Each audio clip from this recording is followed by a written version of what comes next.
So once it gets to an active assailant situation, it's obviously too late.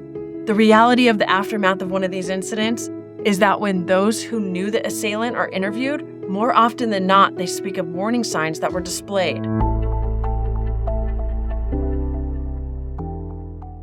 Thank you for tuning in. I'm Stacy Brown, the Manager of Security Solutions here at CPPS.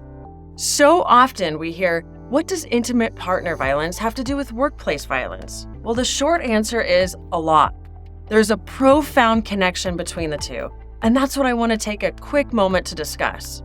So first, I would like to mention that domestic violence, also known as intimate partner violence, doesn't discriminate against gender, race, or socioeconomic status. It can affect everyone in any environment or relationship type. Second, I think it's worth mentioning that while not all intimate partner violence offenders will escalate to workplace violence or an active assailant situation, there is a connection between the two, especially when discussing prevention. And understanding the relationship can inform efforts to prevent and respond to intimate partner violence, specifically in the workplace. So what is the connection between active assailants and intimate partner violence?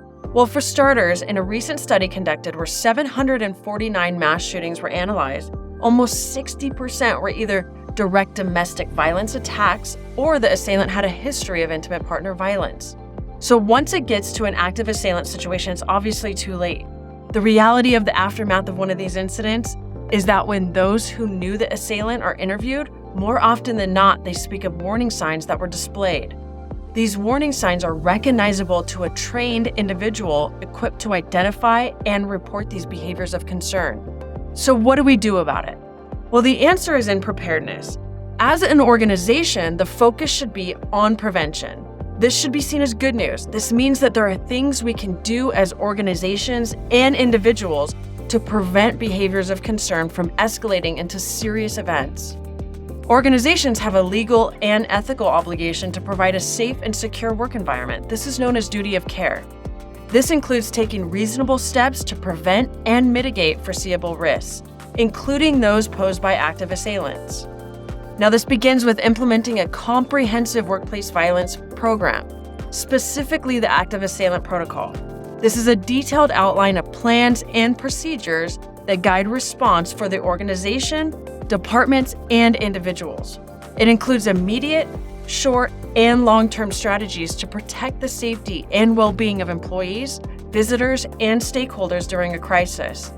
It's beneficial, particularly in dealing with prevention, because it affords the opportunity to identify potential vulnerabilities in the work environment through risk assessment and vulnerability analysis.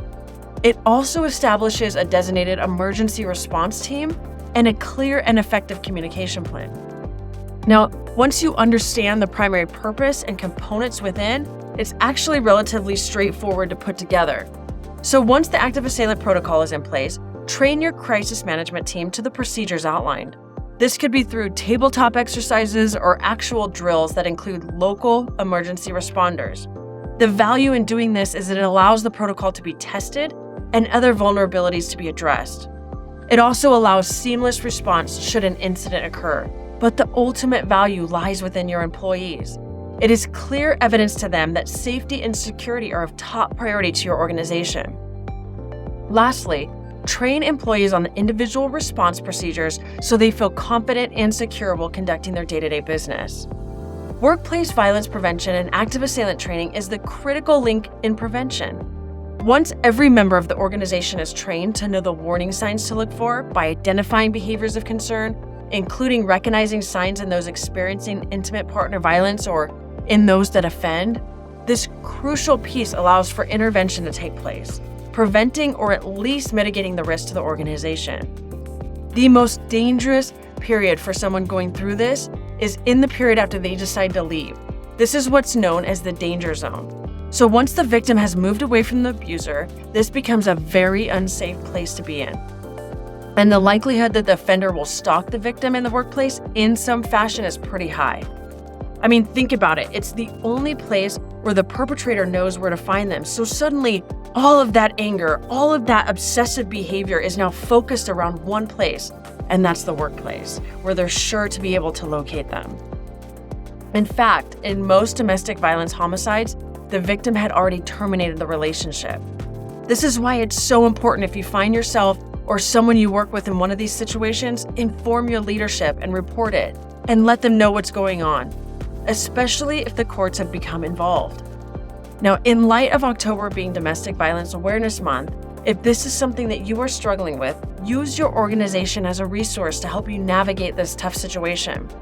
Often they have valuable resources or can make accommodations to help protect you and those within your workforce.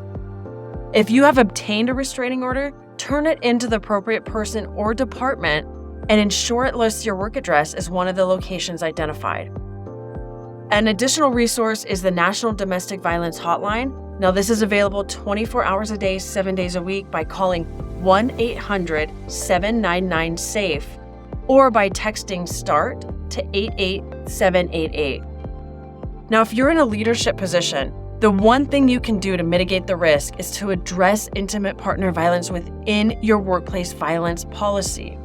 This includes encouraging employee reporting without fear of retaliation or negative job consequences, addressing abusive partners, making it a violation to stalk, threaten, or harass anyone. It's also great to conduct specialized training covering the warning signs and how to report these concerns. So if you're wondering exactly how to put together an active assailant protocol that includes readiness, response, and recovery, or are curious about the different training exercises you can implement, please look for our upcoming Active Assailant workshop where this and more will be discussed in greater detail. Now, this will be conducted in an open forum with our subject matter experts that will address your specific concerns or questions you might have and discuss the leading trends like demystifying the traditional run, hide, fight approach. All right, that's all I have for today, so thank you for tuning in.